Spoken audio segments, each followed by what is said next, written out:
It's now my pleasure to announce our main speaker, Terri Lynn from Brentwood.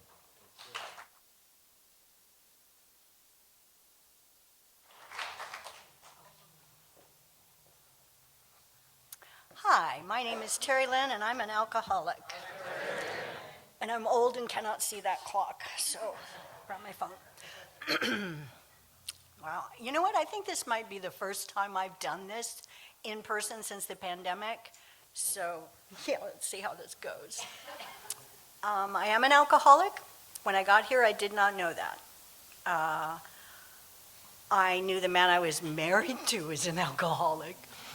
And clearly everything was his fault. But weirdly, a few people were encouraging me to come to AA, oddly enough. So, let's see, where do I want to, okay, I did not know, I genuinely did not know that I was an alcoholic. I come from a long line of alcoholics, proud fact. And I was never going to be like my mother, who was, sorry, my mom just died a few weeks ago. My mom was an amazing, loving, generous, kind woman. And when you put a drink of alcohol in her, she became vicious and violent and cruel. And I was never going to be like her, ever. So I did drugs.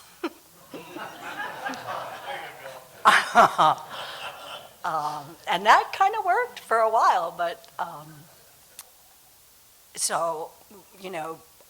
but I didn't know I was an alcoholic because I did not have an off switch, and I don't like to throw up, much like our birthday girl. I did not enjoy vomiting. And when I would drink was usually a result of my not having enough drugs around. Sorry, I don't know if this is like a straight up AA meeting, but drugs are a very big part of my story. So, and I will just say, by the way, for me it really kind of didn't matter, because what the problem was I needed something to separate me from me. I could not stand being in my own skin, and so I had to have something to separate me from me. Anyway, so I thought alcoholics were people who drank like the other members of my family, like my mom, who is also a drug addict too. But my mom drank every single day, and so did the other alcoholics in my family, and I did not. The whole vomiting thing. And it was not my favorite. Like, I thought it had to be your favorite chemical. It was not mine. It came in at about 3, I think, on mine. So I really did not know I was an alcoholic, but I really wanted bad stuff to stop happening. I really wanted that. I really genuinely did think that it was my ex-husband's fault. We had lost a place to live,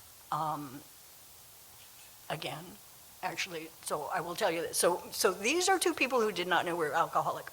So we lost our own place.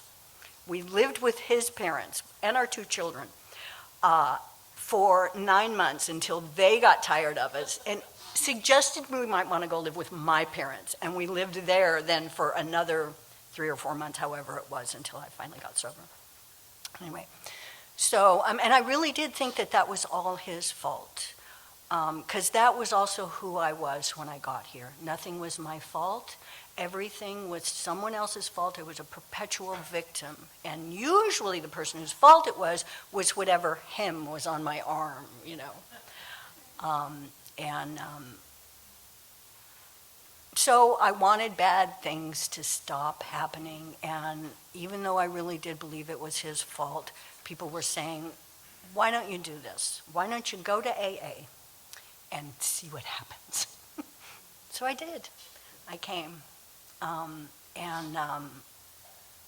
sat in the back of the room in a clubhouse at Radford. So I don't know if you all do this here, but my sobriety date is January 28th, 1985. I just celebrated 39 years of sobriety. Thank you. I take almost no credit for that. So I sat in the back of the room and I tried to hide and I cried. I mourned my best friend's drugs and alcohol for a long time. I sat in the back of the room and I cried. It was a big clubhouse, and it held, like, I don't know, 150, 200 people. And, and I tried to be invisible. But this is the thing that happened for me, is that I right away felt the love. It's, that group, much like y'all, they looked good, they smelled good, they looked like they'd had showers, it was like, I felt the love right away. You laughed, nobody beat anybody up, it was just magic in that room. And I felt it right away and I wanted it really bad. But you see, I had this deep, dark secret. I wasn't an alcoholic, right? And I was afraid if you guys found out I wasn't an alcoholic, you wouldn't let me stay. By the way, 39 years, I've never seen one single person kicked out of AA. But I was sure that if you guys found out I wasn't an alcoholic, you wouldn't let me stay. So I decided I was going to lie to you. Okay, so you asked for alcoholic, any other alcoholics? Me, I'm an alcoholic, Ask for newcomers, that's me too. And so this is another thing that really worked for me, is that I'm a huge people pleaser, which it turns out, weirdly, is a character defect. But I was a huge people pleaser, and I wanted you guys to like me, and I didn't want you to kick me out, and So you said, get a sponsor. And I was like, okay, and I had no idea how to do. I actually asked. Oh my God, I've forgotten this. I asked. So I used to go to this question and answer meeting. You would ask questions and put them in the basket, and then whoever was speaking, or they would answer the questions. So I secretly wrote, because I also was really embarrassed to not know how to do everything. So I wrote down, how do you get a sponsor? And the people who were answering the questions laughed, and I was mortified. And they were like, you ask someone. I was like, okay. So I scoped out this woman that I was going to ask to be my sponsor, and I went up to her. I was petrified, and I asked her if she would sponsor me. And she said it would be my honor, which I thought was very, very weird.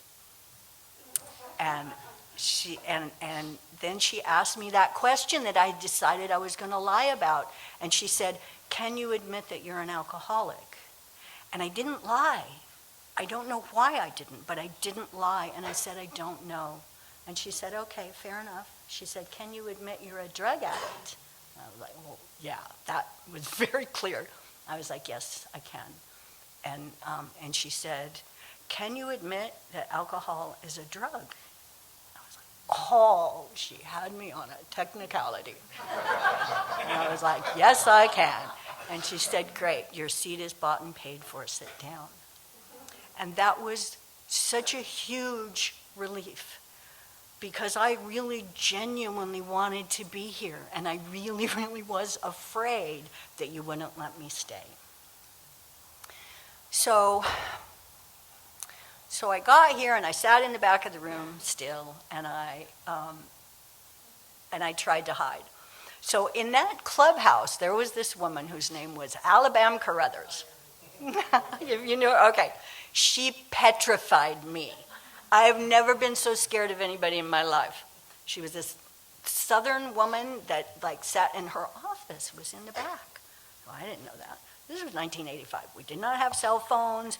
We didn't have, when I would sit in the back of the meeting and cry, and people would hand me cards and pieces of paper with phone numbers on them, and I would get home and they would be wet because I'd be crying, and and I'd be trying to peel. Anyway, so when people needed a 12-step call, they would call the clubhouse, and Alabama would get these calls, and Alabama from the back of the room would just walk out of her office and point to people and go, "Do you have a car?"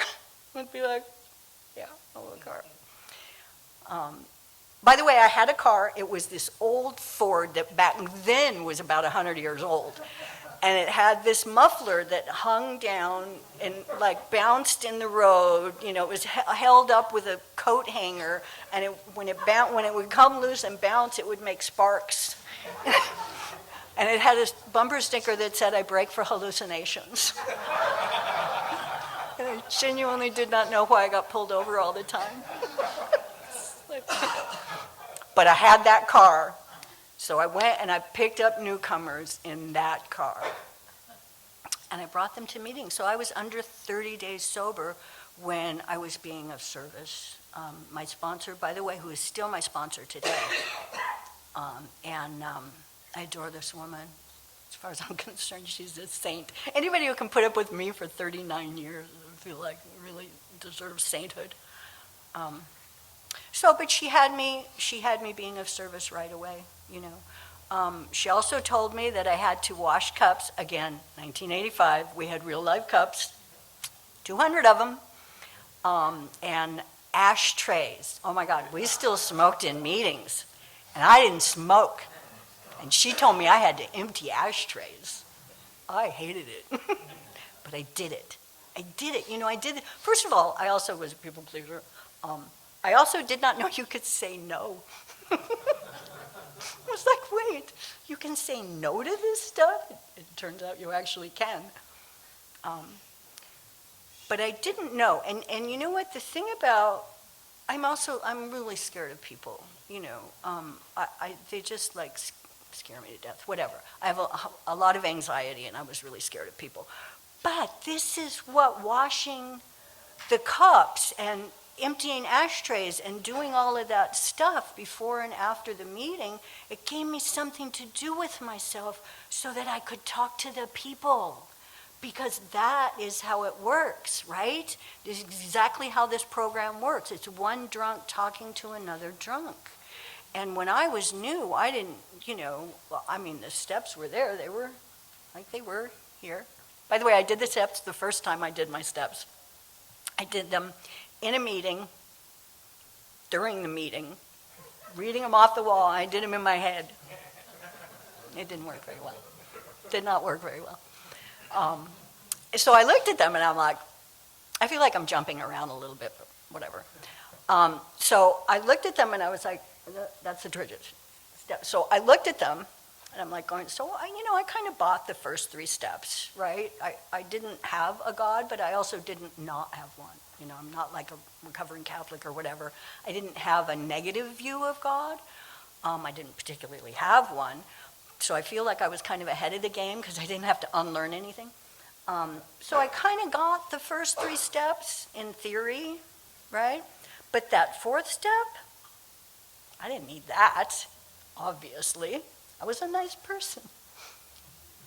Nursery school teacher, don't need a moral inventory. I'm like the definition of a good girl. And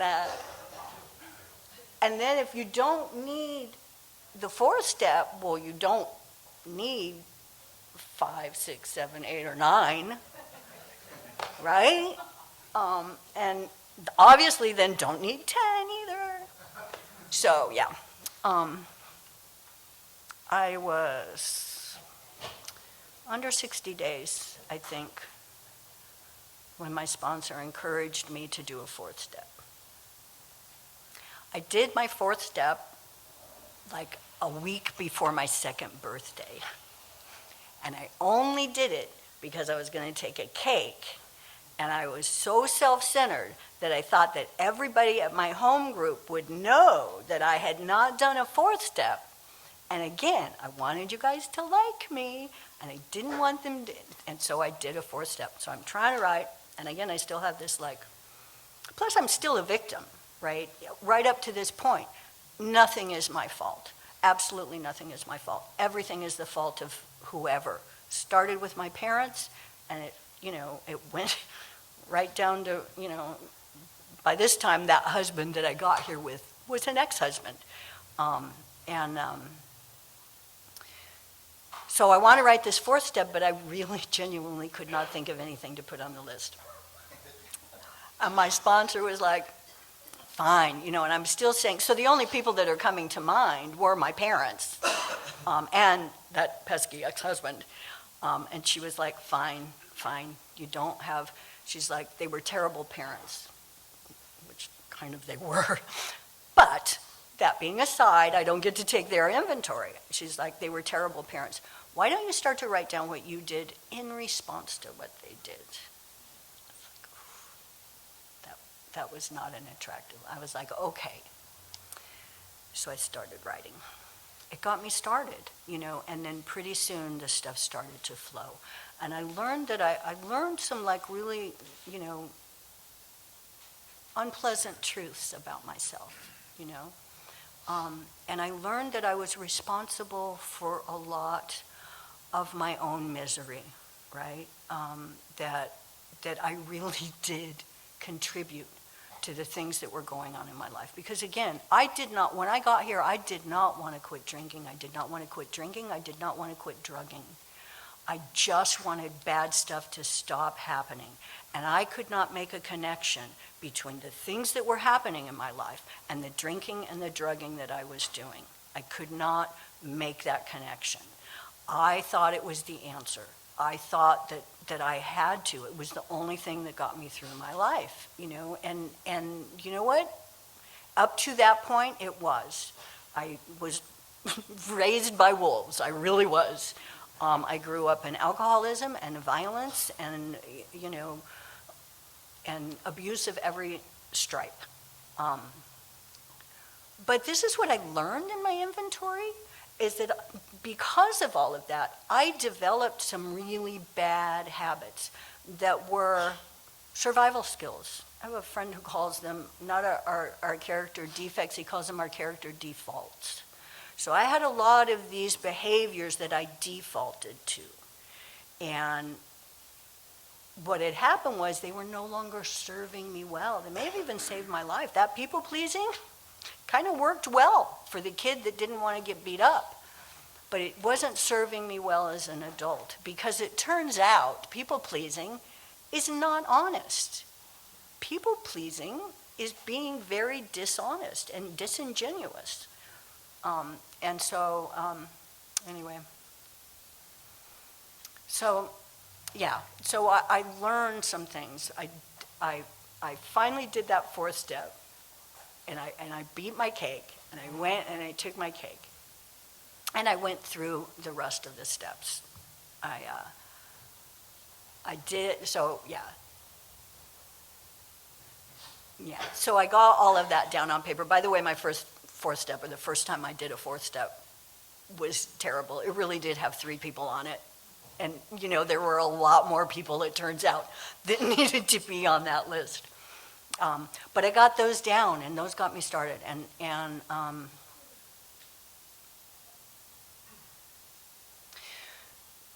So I went through, first of all, I did not do 6 and 7 the first time. I'm sure my sponsor told me to. I didn't do them. So I didn't really, I didn't spend a lot of time, I don't think, really going over what my character defects were. And were they all there? And, and then really taking some time with God to ask God to remove them. But it doesn't even matter, because it got me started, right? But and I did 8, and I went to do 9. Now, the one person I was never ever going to make amends to was my dad. Was like, I can't do that. I felt like he didn't have an excuse because he didn't drink. And so the stuff that, I felt like my mom had an excuse. My mom drank. My mom was drunk. My dad had no excuse. And so, anyway, I was never going to make amends to him. But I did, because you know what? By this time, I really want to be sober, and I want to stay sober. And I'm beginning to believe, you guys, that if I want to stay sober, I'm going to need to do this stuff. And I'm like, okay. My sponsor was like, you've got to do it. You've got to go make amends. She's like, yeah, he was not a great dad. He wasn't. But you were not a great daughter either, and you need to go apologize for not being a great daughter. was like, okay. So I went. I'm also thinking it's going to go really badly. He can be a very unpleasant man. He's hypercritical. Right? So I'm really thinking this is going to go badly. But it's like, okay, I'm not allowed to think that way, right? The big book tells me that I just go and I do it. And I make amends for my stuff. And I did it, and I went, and I paid him back some money. I used to borrow money from him all the time and never pay it back because he owed me. But I had borrowed a nice chunk of change from him at one point. And so I got that money together, and I went and I took him to lunch, and I gave him the money, and I apologized. Now, by this time, I'm a little over 2 years sober. And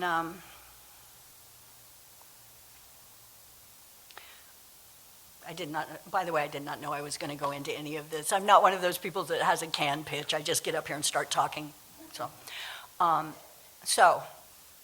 took him to lunch, and I apologized for all of those things. And my father said to me, I'm 32 years old by this time. My dad looked at me and he said, I'm so proud of you. He'd never said that to me before. And I said, Dad, why have you never told me this before? Why have you never said that before? And he said, because I thought that if I did, you would stop trying. Now that's a little bit messed up. To be honest with you, that was like, what? But what it did for me was it made me see him with new eyes. You know, and this is like the magic of this program. It made me see him with different eyes. It made me understand that maybe this man really did love me.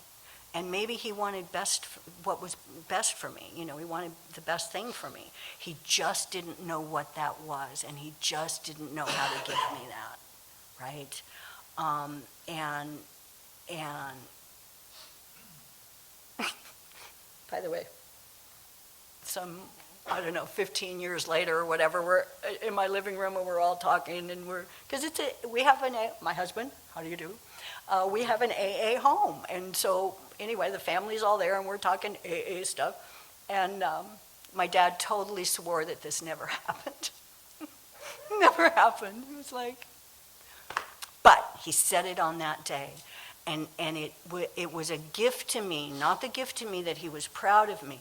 It was the gift to me of making me see things from a different perspective and altering my attitude just a little bit, because one of the things that I have really learned is that, you know, so much of what happens in my life or doesn't happen in my life or anything along those lines is my attitude, right?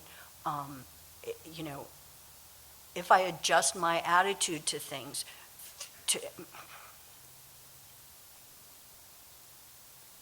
if I adjust my attitude to things, like stuff happens. I've been sober a long time. A lot of stuff has happened, a lot of good stuff, a lot of bad stuff, a lot of in-between stuff. If I approach things with a positive attitude, well, for one thing, it brings with it fewer of my bad behaviors, but it also makes me a lot more comfortable, you know. So I can remember, so I was 5 years sober, and I'm in that home group again, and my next marriage is falling apart. That's another, like, that's one of my character defects, getting married. I am not afraid of commitment. I stole that line from my husband. By the way, it turns out we have been married for 27 years.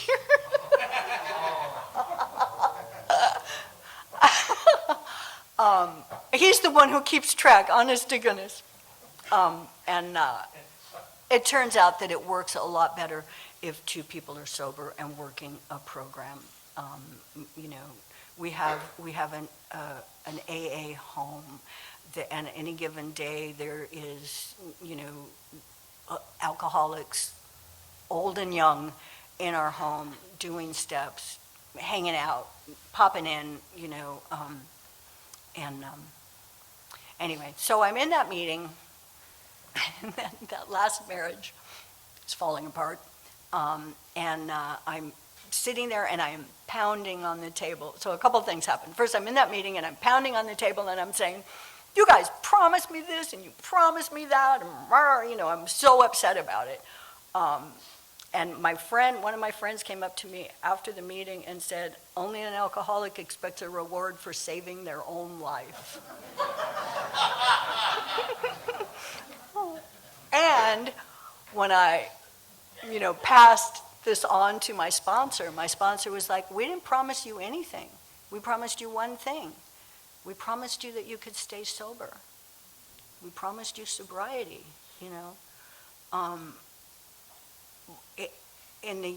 there's been a lot happen.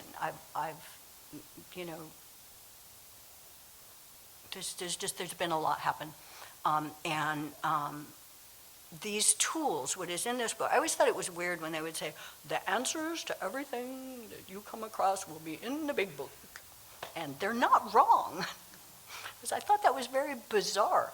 But those principles, the spiritual tools that help us to practice these principles in all our affairs, that's all in the big book.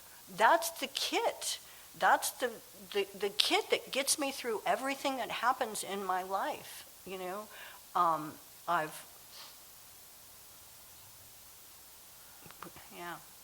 have kids, we have grandkids, we have, we managed to get through how many? 1, 2, 3, 4, 5 teenage girls. 5 teenage girls. Okay, we're not entirely through the youngest. She's only 14. She may not make it.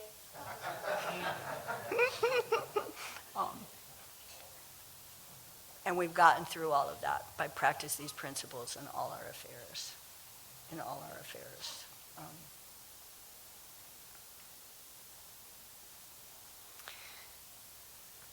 So when I was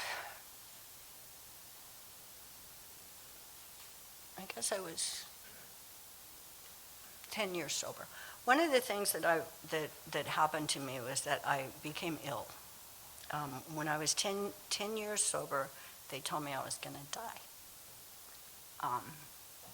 By the way, that was how many years ago? I am not dead, obviously. And I always say I was just too stubborn to die before they came up with a treatment for what I had, which they did. But I had 2 teenage kids. This was right before Donna and I started dating. And I was afraid. I was so afraid. Their dad was sober about 15 minutes. And he didn't have a place to live. He didn't, and it wasn't looking like he was going to stay sober either. And I couldn't work, and I just didn't know what was going to happen.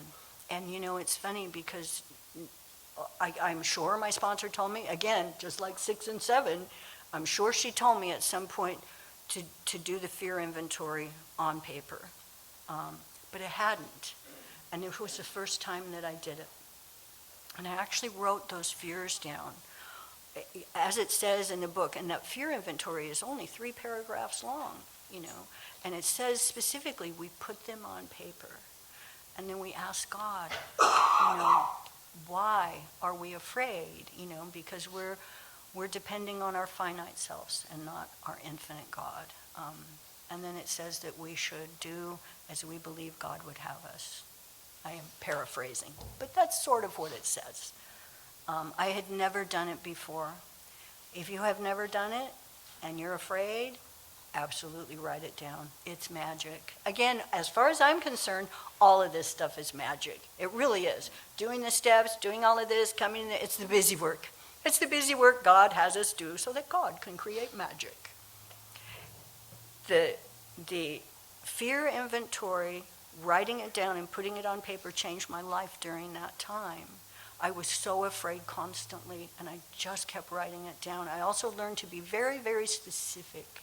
Like, if you're, afraid of financial insecurity, what does that look like for you?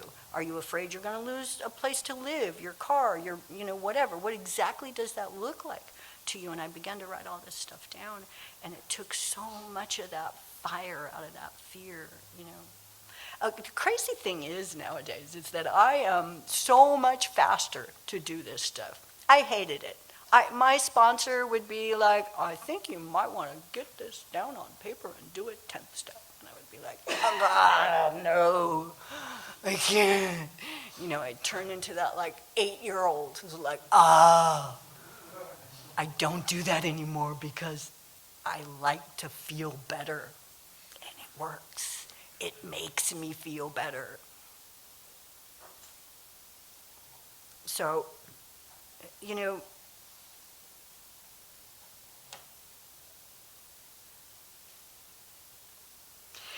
I can't believe that I did not know. The things that happened to me when I was out there drinking.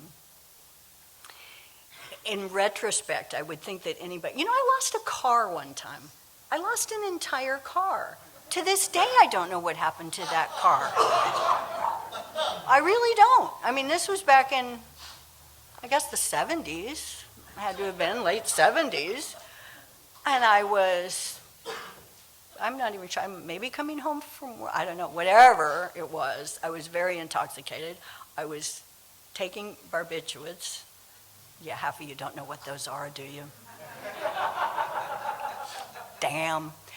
I was taking barbiturates. Those are sleeping pills. They're like alcohol with no vomiting involved. They were my first favorite. So I was taking barbiturates. I had a joint in my purse. I also had a razor blade in my purse, in case anybody was going to break out any cocaine, I guess. I don't know. But I had it in my purse, and I was very intoxicated. So I'm trying to dig out that joint, without slicing my hand open on the razor blade, as one does. And I crashed. I went right into some parked cars. And I knew that it was not going to end well. I knew that. And I got out of the car, and of course somebody called the police. And so with this masterful mind, right, I'm like, they're going to take me to jail, and I don't want to go to jail. So I started limping and pretending that I was hurt. Yeah, you laugh, but it freaking worked. It freaking worked. They put me in an ambulance and took me to the hospital. I never saw that car again. I don't know what happened to it. And I did not know I was an alcoholic. I did not. You know what's never happened to me since I've been sober? I've never lost a car. Not one. I also used to say, I don't know, because I used to listen to you guys, and I'd be like, well, I'm not as bad as that guy, I'm not as bad as her, and and I would be like, well, I've never been to jail. Well, that was a lie. I've been to jail like a few times.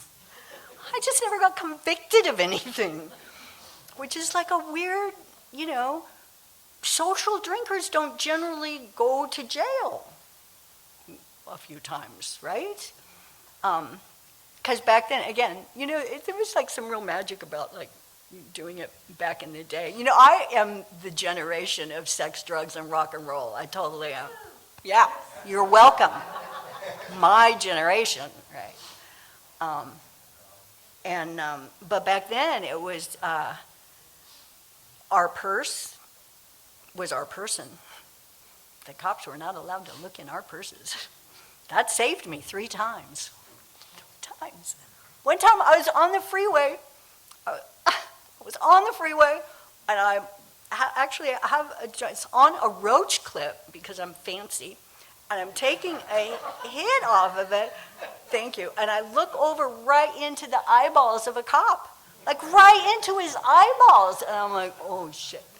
So I'm like trying to figure out, and I'm like, and this guy got excited about the whole thing. I mean, he was like, it's like the lights went on, the sirens went on, and I'm like, oh, and I'm trying to figure out how to get rid of everything, right?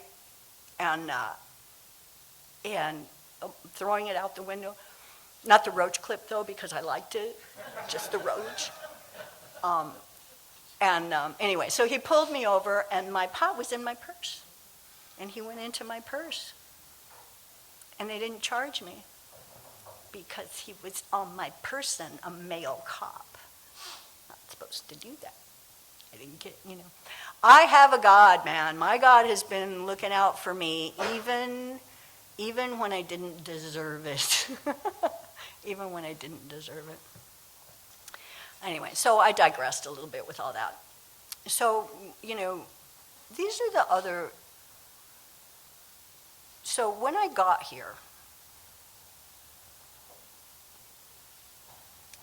so I had a lot of secrets. But one of the other secrets that I had was that I really wanted to be a lady. Now that might, I don't know how PC that is today, but whatever. For me, what it looked like was that I wanted to be able to think of myself as a lady, which I think today now I think I would identify it more as having a little bit of self-respect. I was so ashamed. I feel like I was born feeling embarrassed, humiliated, and ashamed. And then I drank, and then I did more things that made me feel embarrassed, humiliated, and ashamed.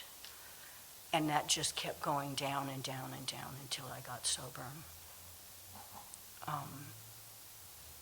And I wanted to be a lady. I wanted to think of myself as a lady.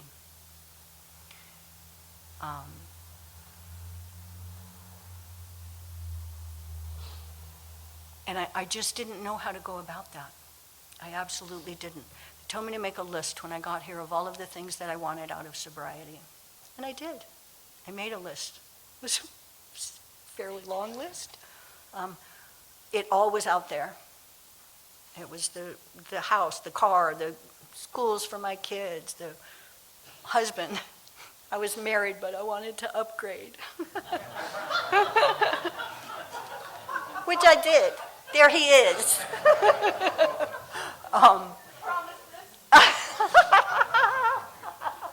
Yes, the promises are coming true. Anyway, so none of it was all out there. None of it was in here.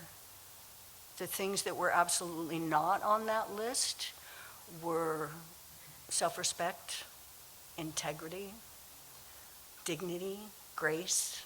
They were not on my list. I didn't know they were missing.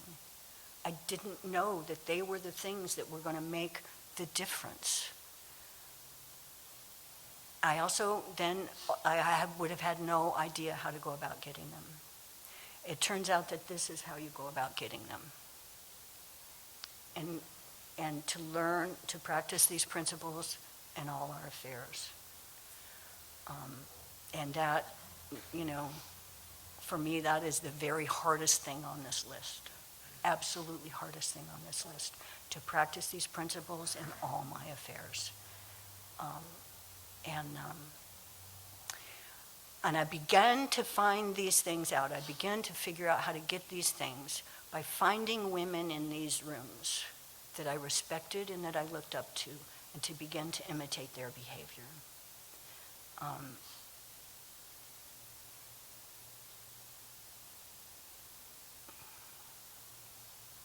The women in these rooms, man, they terrified me, by the way. I was petrified of women, absolutely petrified of them.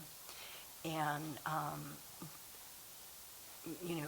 that I think is why it was so very, very difficult for me to ask Harriet to sponsor me in the beginning, because I was so afraid of being thrown away. That has been been one of my biggest character defects, is that fear of being thrown away, and all of the things that I do, all of the behaviors that I've developed around that fear. So I began to imitate the women that I looked up to. And the women in these rooms taught me everything. They taught me everything I know today. They taught me how to be a woman with dignity and grace. They taught me how to be a wife and a mother and a grandmother. They taught me how to date. They taught me how to date. I was in my 30s and on my second marriage, and they taught me how to date, how to actually go out on a date, like to have somebody pick you up and take you and spend money on you and buy you a meal and say goodbye at the door. That was a very elusive skill. Like, I didn't know you could do that. Thank you. I really didn't, and they did. They're like, okay, for the next, no, you say goodbye at the door. You can see him the next day, but you say goodbye at the door after the date. Just for practice. And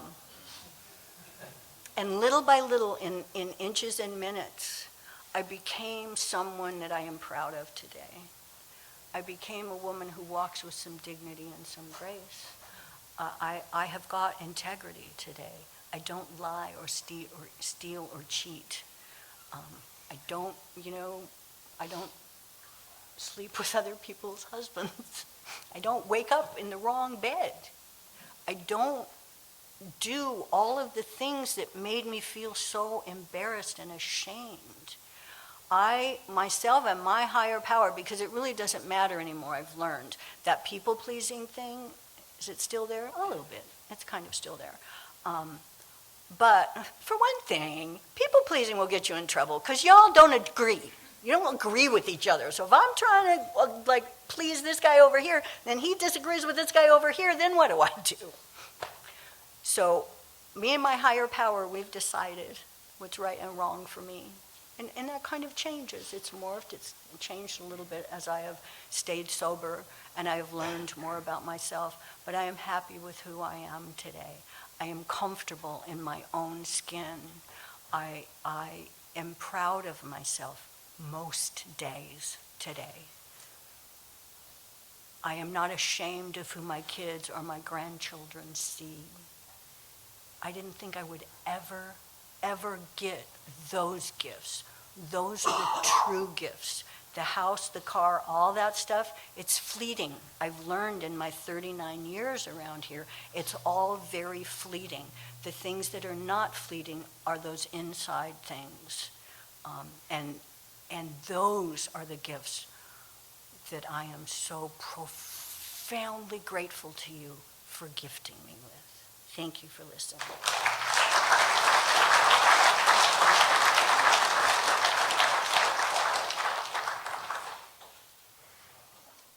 All right, let's thank Terri Lynn again.